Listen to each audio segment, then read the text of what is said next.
Bonjour, nous sommes aujourd'hui à l'ESC Lille en compagnie de Monsieur Olivier Lefournier. Monsieur Lefournier, bonjour. Bonjour. Et merci de nous accorder cette interview. Monsieur Lefournier, vous avez étudié le droit et les sciences économiques à la Sorbonne.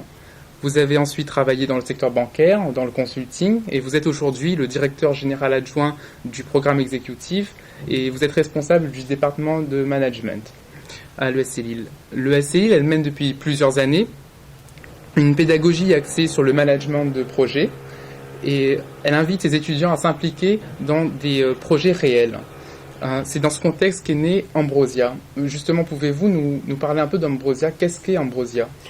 Ambrosia, c'est une histoire qui nous ramène à la fondation du mouvement de recherche dans l'école sur le management de projet. l'ESC Lille est une école qui a vraiment une signature en recherche en management de projet. Dès les années 70, Roger De Clercq s'était impliqué dans ce domaine pour l'école et il a écrit un jeu, une simulation dans un pays imaginaire. Vous connaissez le Biluland, vous connaissez la céréale Bintou. Il a écrit un jeu qui s'appelait le jeu Ambrosia. Roger De Clercq a été notre inspirateur. Nous nous sommes appuyés sur ce jeu pendant un certain nombre d'années pour le proposer aux étudiants. Nous l'avons même proposé à des chefs d'entreprise, dans des séminaires d'entreprise, dans l'activité executive education que vous mentionniez. Donc c'est en fait une mise en situation de réflexion de management de projet, très complexe, très international, et qui s'appelait le jeu Ambrosia. Cette année, nous le faisons dériver, nous gardons l'emblème du nom Ambrosia, parce qu'il parle à nos étudiants, il est un peu la signature de l'école, et nos étudiants qui vont bientôt sortir dans quelques mois dans la vie professionnelle se rappelleront, on a vécu Ambrosia. Et Ambrosia, c'est aujourd'hui quelque chose qui est basé sur des projets réels. D'accord. Mais c'est toujours le même esprit, c'est-à-dire être le plus proche de la réalité pratique des projets et de la réalité professionnelle. Ce n'est pas des cas théoriques. D'accord. Et quel est le rôle des étudiants de l'ESC dans ce projet ?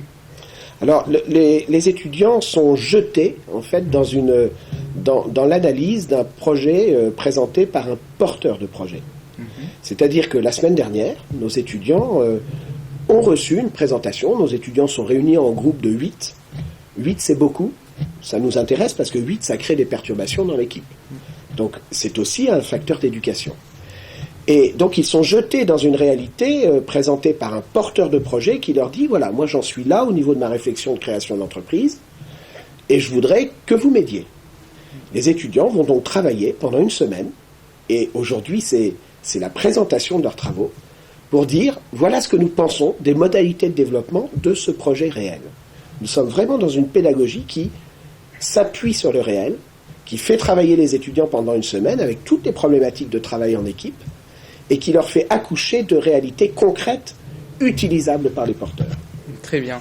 Vous faites partie du comité de direction de ce jeu grandeur nature, aux côtés de personnalités plus ou moins connues, comme notamment Alain Dinin, PDG de Nexity et ancien et diplômé de l'ESC Lille. Êtes-vous satisfait du travail accompli par vos étudiants ? On en est fiers. Si on est passé à cette étape cette année de projet réel, et c'est aussi parce que nous avions eu toute l'antériorité des exercices précédents où nos étudiants, sur le projet, le cas historique Ambrosia, nous avaient montré que notre pédagogie tout au long de l'année les équipait suffisamment bien des outils méthodologiques pour pouvoir accoucher de propositions concrètes et utilisables par les porteurs. Alors aujourd'hui, on est bien dans cet état d'esprit, c'est-à-dire que je fais venir, et j'en suis ravi, des diplômés comme Alain Dinin, bien connu, et qui est un ami de l'école, et il est un administrateur aussi, qui vient dans une posture, comme vous le dites, de comité de direction. C'est-à-dire que ce que je ne souhaitais pas, c'est des jurys. Le jury, parfois très complaisant vis-à-vis d'étudiants. Un comité de direction, c'est une autre posture. L'étudiant qui ne répond pas à une question posée, il peut ne pas avoir la réponse, mais en tout cas, il ne doit pas fuir. Il doit apporter des éléments de réponse concrets. Et ça, les personnes que je rassemble, les gens qui me font l'amitié de nous rejoindre, nous tenons aussi à cette amitié qu'ont les professionnels à venir nous rejoindre, avec leurs exigences. Ces professionnels challengent nos étudiants sur les questions posées, et tout cela fait une mayonnaise qui est vraiment très profitable aux porteurs de projets qui aussi, il faut le dire, assistent derrière le comité de direction au débat. C'est douloureux pour eux. Ils ne peuvent pas y participer. Très bien. Le SCL Lille, elle porte un incubateur, CFK, dans Génie. Pourriez-vous nous en dire un peu plus sur les partenariats que le SCL Lille a noués avec les autres grandes écoles et qu'est-ce que peut apporter ces incubateurs aux futurs diplômés de l'ESC Lille? Alors d'abord, ESC Lille est une école qui vit dans son territoire. ESC Lille est une école qui participe au développement économique de sa zone.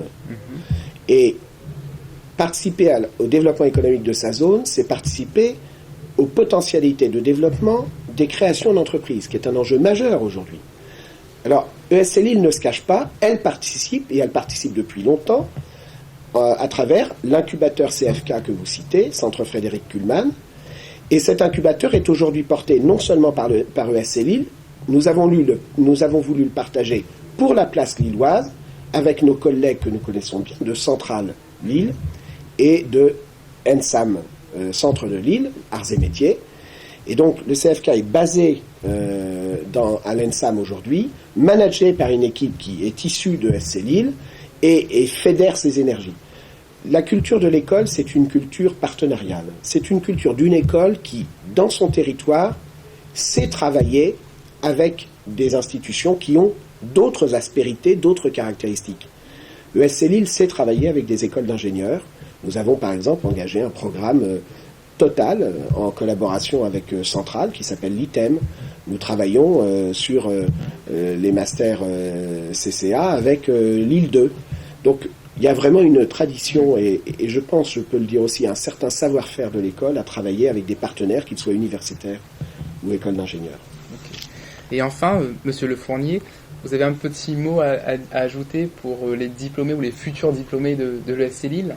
Alors je voudrais dire aux diplômés de l'ESC Lille, ce sont des diplômés d'une école qui bougent, je crois qu'ils le sentent, ils sentent que les équipes de direction, les équipes des professeurs sont tendues, et d'ailleurs nous avons vécu au cours des dernières années un aspect de mise en œuvre de réforme de nos programmes qui sont aujourd'hui, je crois, bien en phase avec la réalité du marché.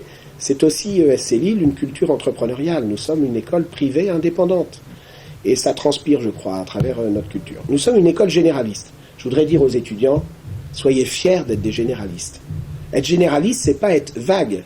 Être généraliste, c'est être capable d'aller toucher des domaines variés. Alors effectivement, sans être un spécialiste dans un domaine. Mais cette capacité à toucher des domaines variés, et je dirais que mon parcours personnel, moi, me fait vibrer par rapport à ça.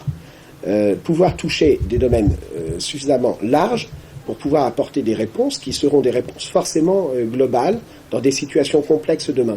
Donc je voudrais que les étudiants soient rassurés et confiants quand ils vont aller sur les marchés que, appartenant ou sortant d'une école généraliste, ils seront parfaitement crédibles.